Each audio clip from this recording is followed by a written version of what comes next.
Alright, what's going on everybody? Welcome back to another video here on the channel, and today we're going to be talking about Destiny 2 Lightfall. Now, this is something that's been going around in the community for a while now, and that's the general consensus of this heavily marketed expansion being pretty shit. I mean, can we just clap it up for Bungie's marketing team? I mean, those motherfuckers went 6 for 6 like they were Jordan in the finals, bro. I'm talking video after video after video on their channel, getting us hyped up. Hella Vidox, bro. Like, we never get this type of stuff for any other expansion, bro. And look, I get it. This is like the second to last DLC before the final shape happens, right? Which is supposed to be February 2024 probably. But let's be honest, all right? If you guys are going to end off with a bang, you motherfuckers might need to delay that shit, all right? Like, let's be honest. Like, I'm serious. Delay the final shape for at least 6 months, at the very least 6 months, all right? We don't really know what's going to come after this, all right? So in order to deliver on that hype train, if you guys want to do 6 for 6 marketing videos on your YouTube channel and on Instagram and on Facebook and Twitter and all this other stuff, you guys better deliver, all right? It's called the final shape. This is the final whatever between light and dark, okay? Now look, I'm gonna be honest. You do some things right with this DLC. For instance, the gameplay, awesome, right? If you guys are out there and you want to think about getting into Destiny and you want to think about getting this Lightfall campaign, I mean, it doesn't really stack up to the Witch Queen really, but at the same time, it's not terrible, okay? Everything is pretty challenging, so I mean, if you're a new light player, it's gonna be like fucking AIDS, especially the last fight. However, it's not impossible and you might have fun throughout the entire story anyways. Now, let's get into some of the things that,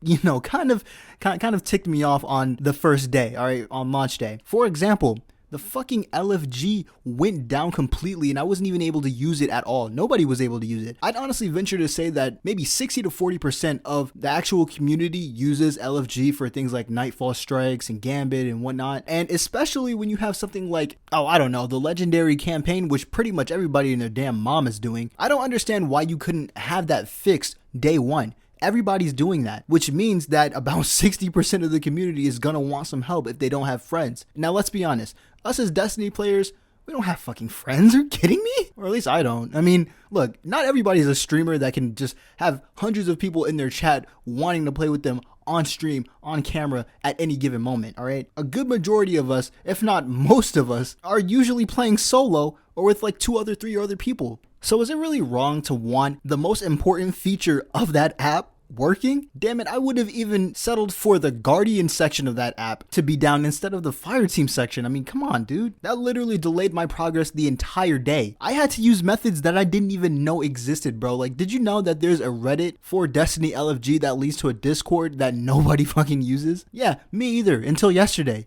It was a real shame to be hyped up all this time to be sidelined essentially on day one. All right, like, come on, man. I'm an avid Destiny player. I want to play day one. I want to get all that gear. I want to get to 1770. I really couldn't do anything else because much like the other DLCs, until you complete the campaign, you can't do strikes and get powerful gear or really do anything to get powerful gear. There's really nothing else to do except for explore Neomuna and do the campaign, right? Which is, I mean, it makes sense, yeah, but at the same time, Bungie, guys, what are we doing, all right? Not to mention the fact that you didn't even address that part of the app was down, so nobody really knew anything besides that their fire team wasn't working. $3.6 billion, people. Come on. Now, eventually, yes, the app started working again. Thank God. I mean, come on, like, let's really be honest. Should it have been down in the first place? No. I honestly couldn't really think of a reason why it would be down. This has never really happened at all.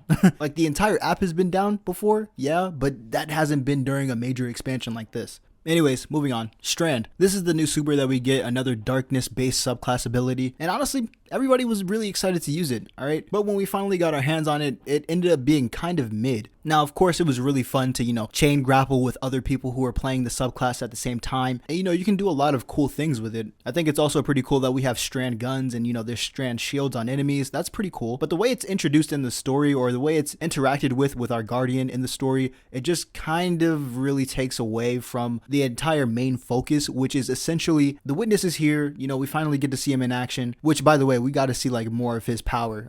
I really do want to see what this guy's capable of. But, you know, the Witness is here, right? He's looking for the veil, which, I mean, we finally get this answer outside of the damn campaign because nobody and their mom could figure out what the actual veil was. This whole thing is centered around the veil, right? The veil is something that the Witness needs to bring about the final shape, all right? And it took me going on the Destiny Leaks Discord to actually find that out. Like, we don't find that out in the story. You know you fucked up when Bife doesn't even know what the fuck is going on. And this is all lore, people, all right? This is all lore. Anyways, like I was saying about Strand, alright, I don't really like the fact that there's time-gated aspects, okay? I don't think they did that with Beyond Light. I'm pretty sure that was just tied behind quests that you could do immediately, which, I mean, come on, like, they really should have followed that same sort of format. It doesn't really make too much sense to me. Also, regarding the legendary campaign, I feel like this is something that they probably should have added in Witch Queen and kind of added in this campaign as well. And that's the ability to see which missions you did complete on Legendary and which missions you didn't. Because if you end up joining an LFG and maybe you, I don't know, got mixed up and joined a non-legendary mission,